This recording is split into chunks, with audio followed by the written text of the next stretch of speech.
What's up, guys? Today we're going to be looking at the Agfa Movex Reflex. This is a cool camera, guys. Come on, let's check it out.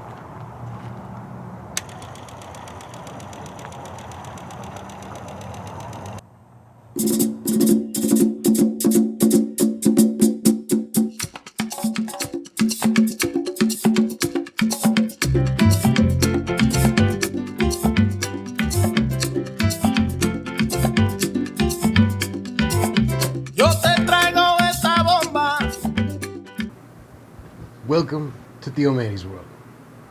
I'm Manny.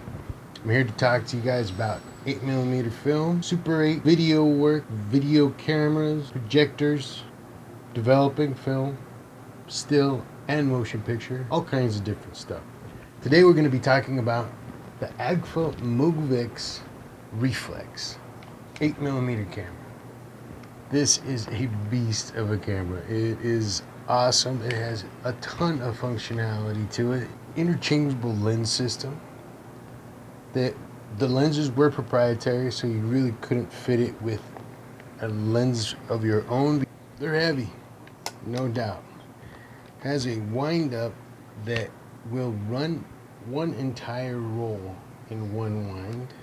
It has 4 speeds, 8, 16, 24, 32, and 48.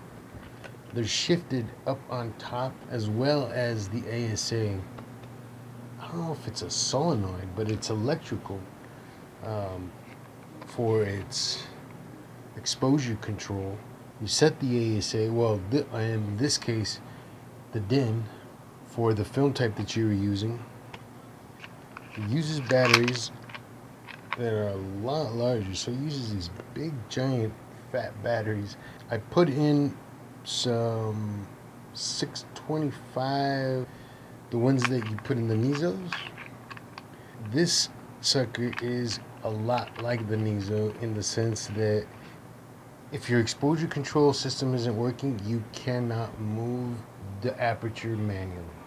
You have to have the electric exposure control working for it to be able to work manually with the aperture. Right now it's stuck fully open at 1.8. So I shot expired film through it, bunch of Kodachrome 40. You know, it has a fantastic lens on it. It's a Schneider Cruise Knock. It's a 7.5 to 37 millimeter lens. And it interchanged with a 13 millimeter 1.8. This is a 1.8 as well. And also what was called a Telecentaur. And that one was a pretty nice piece of equipment that attached onto here, and I think that was for macro work. I might be wrong, but you could do your macro work just attaching, having a close-up attachment for this. And these are really neat cameras, really powerhouse cameras. I mean, the winding system, for it to be able to run the entire roll instead of just 20 to 30 seconds of it, that says a lot. This whole system came with a kit that you would get a UV, a neutral density filter, and a polarizing filter. And then it came with, they're pretty good. It's a pretty nice hood, snap on. It's made out of plastic. So you definitely want to be careful when you're snapping it on. You want to break the plastic parts. Did I tell you the speeds for this camera? Rewind capability. I had heard that you could only do with a cartridge, because this came with a cartridge system as well. I have some film in it, so I'm not going to open it right now. But it came with a cartridge system. You would load the cartridge with whatever film that you had, and then you could do your rewinds more comfortably in the cartridge. I was able to do some double exposure work just using this little, it has a little handle here. It comes out and then you can rewind your film, and it will show you in the film counter right here. But overall, a nice look to the camera. I think the images, well, why don't we take a look at some of them, and you guys can judge for yourselves what you think of how this camera works.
pretty decent pictures from it.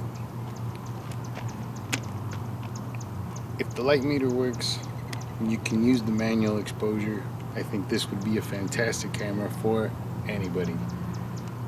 And you can like work out with it too. There's one dial that I didn't include, and that is the frame select for a single frame, or you can either choose 8 between 48 and 48. That was pretty much it in this guy. Removable handle. Guys, thank you so much for tuning in. If you dig shows like these, hit that like button. If you'd like to see some more like this, hit that subscribe button. But for now, happy shooting. Take care.